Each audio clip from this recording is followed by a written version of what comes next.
Eu entendo a psicologia por trás desses caras de investimento. Eles não podem falar perda.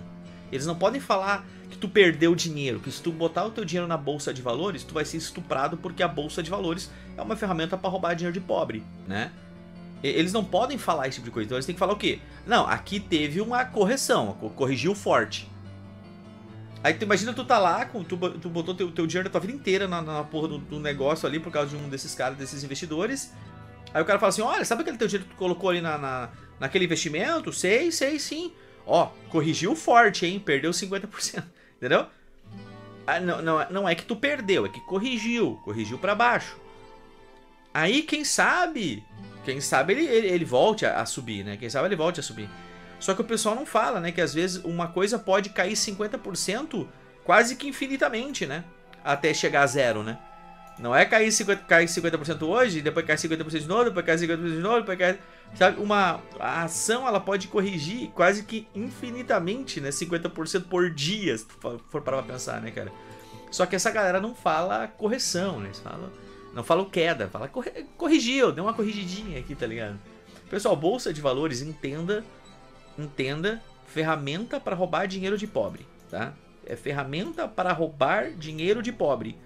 Não, André, mas a ação de valor, a ação é para investir, eu sou investidor, eu quero ter assets nos Estados Unidos e não sei o que, eu quero ser um grande investidor e não sei o que, gurizada.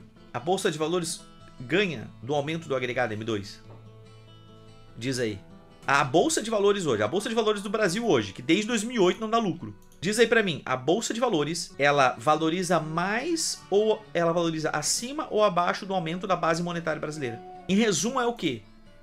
Você investe na bolsa para ter uma ilusão de investidor, porque tá na moda falar, cara, eu invisto na bolsa, olha que bonito que é, né? Olha que bonito quando tu fala assim, não, mas André, eu invisto na bolsa de valores, né? Eu sou acionista aí de uma dezena de empresas. É muito bonito tu falar pra te comer uma menininha, tá ligado? Pra chegar pros teus amigos, né? E falar assim, não, tô aportando aí em 10 empresas todos os meses, né? Tá aportando R$20, né? Comprando Magazine Luiza, Banco do Brasil e Petrobras, né, cara? VEG. Não, mas a VEG valorizou. Mas a VEG, André, valorizou 50% desde a pandemia mesmo. E qual que foi o aumento do agregado M2 desde a pandemia até agora? Foi mais de 50%, não foi? Então significa que nominalmente você tem um número maior na tua conta bancária, tem um número maior lá, seja nos pontos da bolsa de valores, né? Sempre tem um número maior. Você tem aquela ilusão de que você está crescendo o seu capital. Só que na verdade seu capital não cresceu, não. Na verdade seu capital não cresceu. Na verdade você simplesmente trocou moedinha. Mas vamos lá, vamos continuar com o vídeo. Inteligência artificial que pode transformar esse mercado, mas de qualquer maneira é um indicador importante de bastante concentração e de mercado sobrevalorizado. Mas isso carrega uma série de oportunidades que nós debatemos diariamente na comunidade Liberdade Sem Fronteiras. Vou deixar o QR Code aqui na tela. Ou para falarmos também de investimentos. Debatemos com os membros da comunidade no WhatsApp. Ou quem preferir, tem o... A oportunidade que vocês têm que entender é que no momento que você investe papelzinho colorido, lastreado em honestidade de político, para ganhar papelzinho colorido, lastreado em honestidade de político, você não está ganhando nada. Essa é a oportunidade que vocês têm que entender. A oportunidade que vocês têm que entender é que você está financiando o Leviatã, você está financiando o Estado fazendo isso. É só isso que eu tenho para dizer sobre esse assunto. Link aqui no descritivo, brunomusa.com.br/investimento no singular. Um quinto ponto importante é que a AWS, que é a empresa de nuvem da Amazon, ela aluga computação e dados para empresas. Somente esse serviço fez com que a AWS faturasse 116 bilhões nos últimos 12 meses de dólares. Isso que é o mais louco, né? A AWS, a Amazon Web Service, ela dá mais lucro do que todas as entregas da Amazon.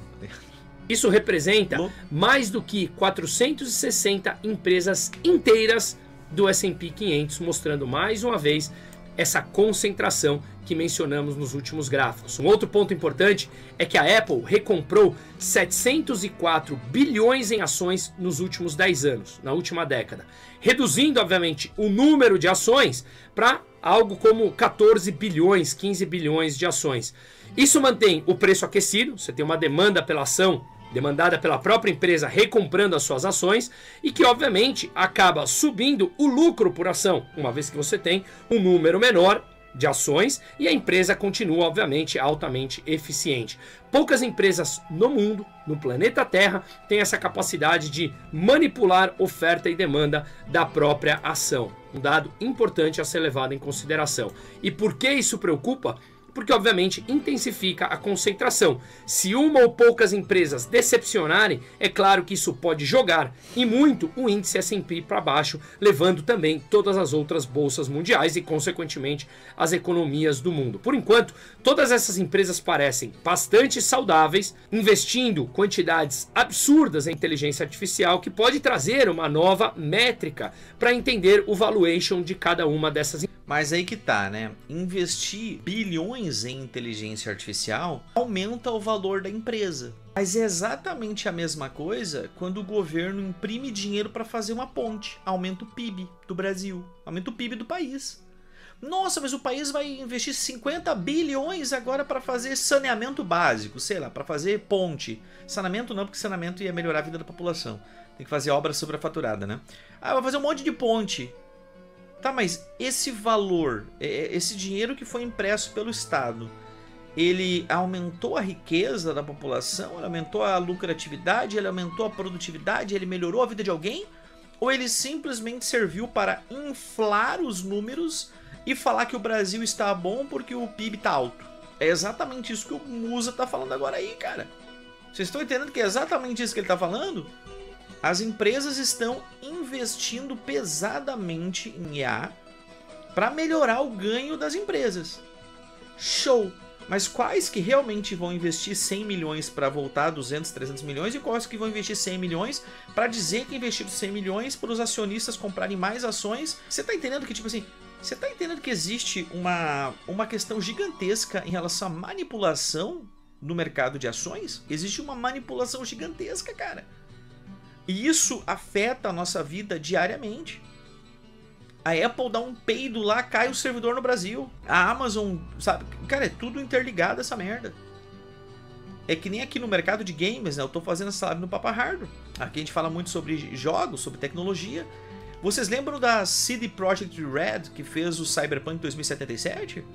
Aquele anúncio pré-lançamento do jogo? Não, o jogo tá maravilhoso. Aí levaram um monte de influenciadores lá para os Estados Unidos, hotel 5 estrelas, né?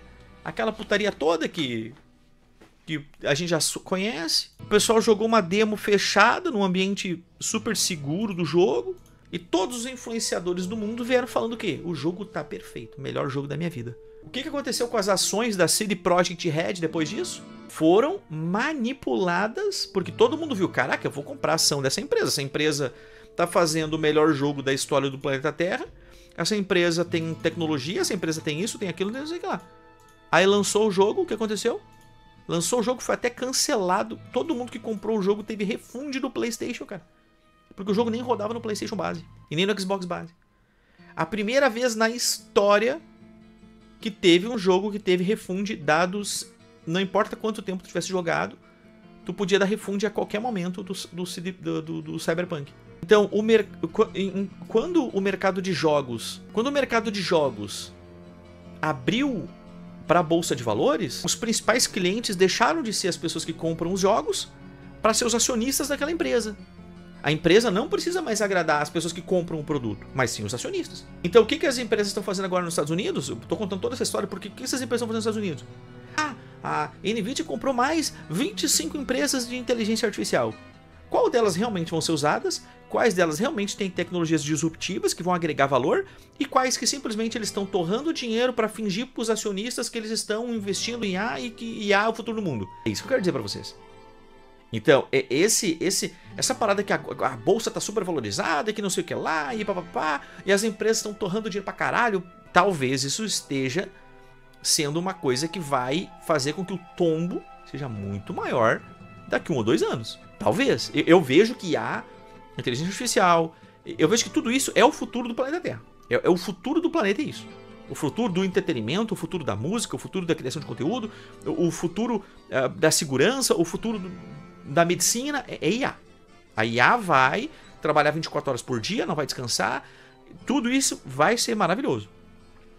Só que o quanto de dinheiro está sendo investido agora que vai realmente virar algo sólido no futuro?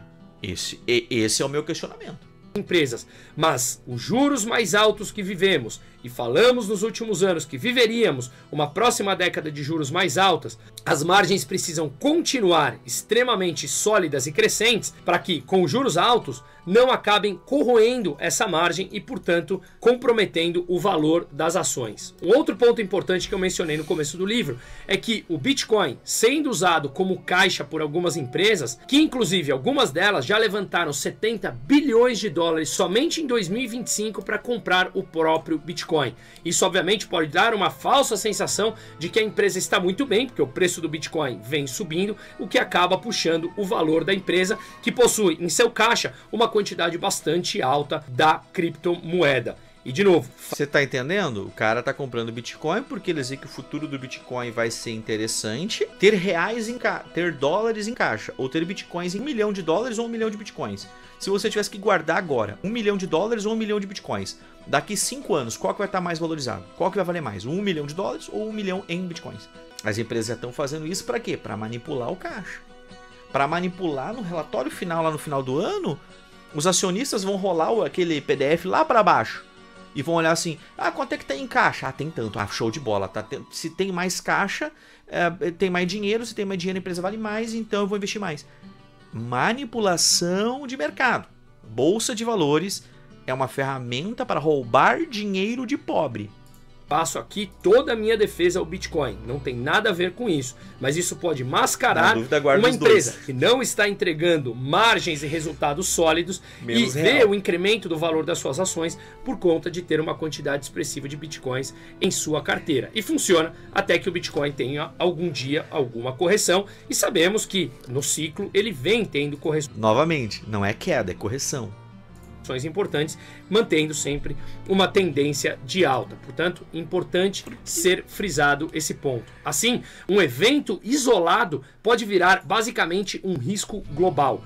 Se o Bitcoin corrige com títulos públicos em queda, como mostramos, juros altos que comprimem a margem e ainda forçam maior endividamento dos Estados Unidos. Um abraço pro pessoal que está olhando a live lá na Kik, kik.com/papahardware, kik.com/papalibertário. Né? As chances são de que lá vai ser o nosso local padrão de lives muito em breve, tá, pessoal? Muito em breve. Então, quem quiser seguir já lá, já cria uma continha, segue lá, que a gente vai estar fazendo sempre as nossas lives lá pela Kik, tá? A coisa pode ser efetivamente sombria no mundo todo. Para aqueles que dizem que o mercado, quando cai, não afeta a economia real, obviamente isso é um grande mito que a esquerda quer propagar. O valor das empresas, o poder de investimentos... Eles querem falar isso porque o Flávio Dino falou umas besteiras que é 40 e poucos bilhões os bancos brasileiros e a Bolsa brasileira que é 81 bilhões, né? Geração de emprego acaba afetando, obviamente, a economia real. Como uma entrevista importante no final de semana, o economista-chefe da Moody's, Mark Zandi, que a Moody's eu questiono bastante as suas ações, que muitas vezes me parece política, mencionou pontos importantes nessa entrevista. O primeiro deles, em que o avanço do emprego está parando nos Estados Unidos após o dado do payroll fraco no mês de julho, a geração de empregos no mês de julho que veio abaixo do que o mercado esperava.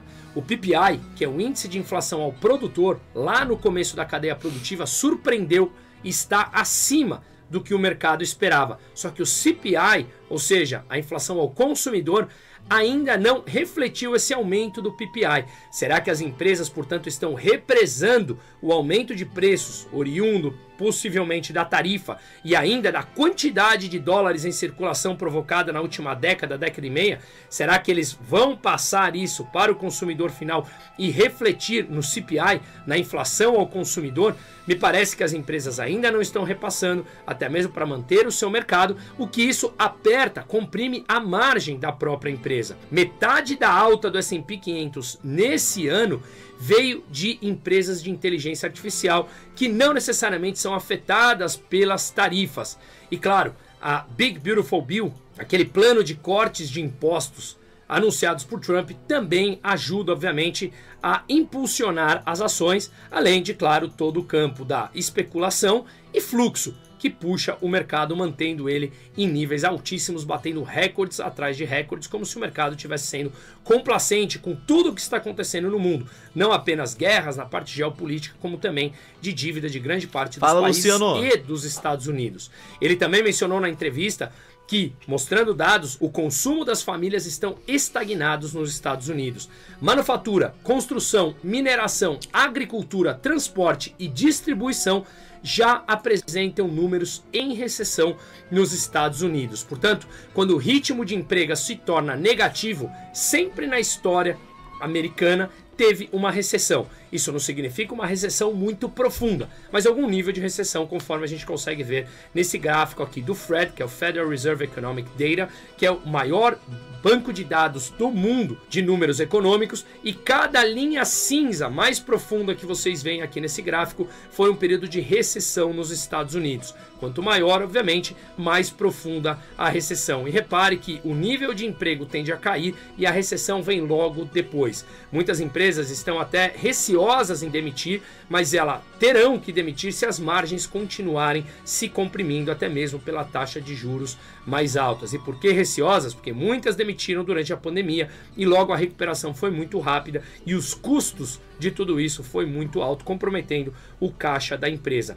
Mas agora a situação é completamente diferente, com nível de dívida muito mais alto, com taxas de juros muito mais altas, só que esse nível de percepção de uma recessão se aproximando abre margem. Jerome Powell, presidente do Banco Central Americano, Federal Reserve, assumiu na semana passada que deverá começar a cortar juros em setembro. E tudo isso pode acabar ajudando a dívida que cresce com juros mais altos, mas que juros mais baixos acabem por acelerar esse processo da economia como um todo e manter esses níveis de valuation das ações altíssimos. Veremos, porque esse é um jogo de quebra-cabeça extremamente complicado de ser montado. Trump vem falando que vai diminuir a dívida pública, ele precisa diminuir os seus gastos para cortar essas dívidas, ver se a questão das tarifas, como isso impactará a atividade econômica interna, se de fato ela trará um resultado para financiar o crescente déficit público americano. Portanto, esse jogo é extremamente complexo, mas, como eu falei, para mim, ao que me parece, a geopolítica está em primeiro. No primeiro momento está funcionando, né? Porque até a Taurus, aqui, empresa do Brasil, né, que faz armamentos, que vende, o principal mercado deles é os Estados Unidos, né? Mais de 70% do mercado deles é os Estados Unidos. Anunciou, né, que, ó, com esse tarifaço nós vamos ter que sair do Brasil. Nós vamos ter que levar nossa produção toda para os Estados Unidos, né? E eles já deram férias, né, para todos os funcionários, né? Já deram férias gerais aí para todos os funcionários dentro do Brasil, né? Você sabe o que vem depois de férias gerais, né? Depois de férias gerais, né, vem a negociação com o sindicato, porque precisa negociar com o sindicato, né? A partir de, se eu não me engano, 100 demissões ao mesmo tempo tem que ser feito com... O sindicato tem que estar envolvido, né?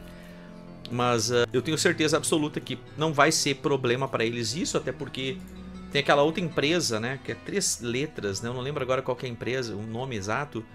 Mas teve uma empresa aqui no Brasil que simplesmente abandonou uma fábrica avaliada em 1,5 bilhão de reais. Abandonou a fábrica e foi embora, foi pro México. E foda-se, tá ligado? Você tem noção o quão ferrado a gente tem que estar para os caras literalmente abandonarem 1,5 bilhão de reais? Era uma empresa que fazia alimentos, né, para animais, né, cachorro e coisa arada, né? Se não me engano, em Minas Gerais, né, a empresa. Cara, simplesmente falou, gurizada, um grande abraço a todos, desliga a luz aí, o último que sair, e nós estamos indo embora. Você tem noção que o Brasil, nesse exato momento, 2025, nós estamos tendo resultados piores do que durante a pandemia? Eu sei que parece brincadeira a gente falar aqui, e eu falo muito isso, mas hoje as empresas abertas e faturando estão tendo mais prejuízo do que quando as empresas estavam fechadas. Cara, é impensável, é inadmissível, parece uma brincadeira, né, cara? Eu entendo esse diagnóstico, mas temos que sempre tomar cuidado, afinal de contas é o nosso capital que está em jogo e a ideia desse vídeo é trazer a percepção dos investimentos, da economia como um todo, e deixo o link aqui no descritivo para que possamos discutir. As oportunidades estão aí, mas os riscos eles estão altíssimos. E esse gerenciamento de risco ele é extremamente necessário e me coloco à disposição. Espero que tenha ficado claro. Compartilhe esse vídeo para que mais pessoas possam refletir e conhecer dados importantes. Seguimos. Que falta faz um Paulo Guedes. Ah, mas o Paulo Guedes aumentou o dólar, manipulou a taxa de juros, porque não sei o quê, porque papapá, que né. Mas agora hoje tá melhor, né? Hoje tá melhor, sem o Paulo Guedes, hoje tá melhor, né? Com o Haddad. O cara que fez o TCC dele da faculdade falando como a economia socialista da União Soviética tava bombando. Cara, eu não sei, cara. Eu sei que é difícil, cara. Eu sei que esse cenário econômico, ele é extremamente desesperador, né? Porque a gente não sabe mais o que fazer com o dinheiro que sobra. Só que aí que tá, né, cara? Mais de 60% da população do Brasil não sobra dinheiro, né? Então, tipo assim, é um problema que afeta menos de 30%, né? Menos de 30% da população é afetado por essa questão de... Ah, o que eu vou fazer com o meu dinheiro, André? Qual que é o investimento menos pior que eu faço hoje? 70% da população não sabe, não faz ideia do que é sobrar dinheiro no final do mês, irmão. Mais de 40 e poucos por cento do Brasil não tem saneamento básico, irmão. Você acha que o povo tá preocupado com o índice econômico, o CPI, o PPI, o meu pau na tua mão? O pessoal não tá nem aí pra isso, cara. O pessoal tá preocupado. Final de semana, como é que tá o final de semana? Na tela da TV, no meio desse povo, você vai cheirar meus ovos. O pessoal tá preocupado com o final de semana, irmão. Se vai ter a cervejinha, se vai ter o churrasquinho aquele, vai sair o churipã aquele que nós vamos fazer. A Carlinha vai estar lá, a Carlinha vai estar lá. Vou pegar a Carlinha, vou meter um churipã com uma cervejinha semi-morna, tá ligado? Tomando uma Skol latão, sacou? Isso que importa, irmão. O pão e o circo brasileiro, gurizada. Tá nem aí pra PPI, CPI, SP500. Ah, para com isso, irmão. Só que isso é enlouquecedor, né? Tu parar pra pensar que um país do tamanho do Brasil, hoje, não existe investimento que bate o aumento do agregado M2. Existe, né? Que é abrir uma empresa e arriscar com 90% de chance da tua empresa fechar em 1 ano e meio, né? Então, tipo assim, a única possibilidade de investimento no Brasil é você abrir uma empresa. E você abrindo uma empresa, tem 90% de chance dela falir, né? Dela falir em 1 ano e meio. É desesperador, cara. É desesperador.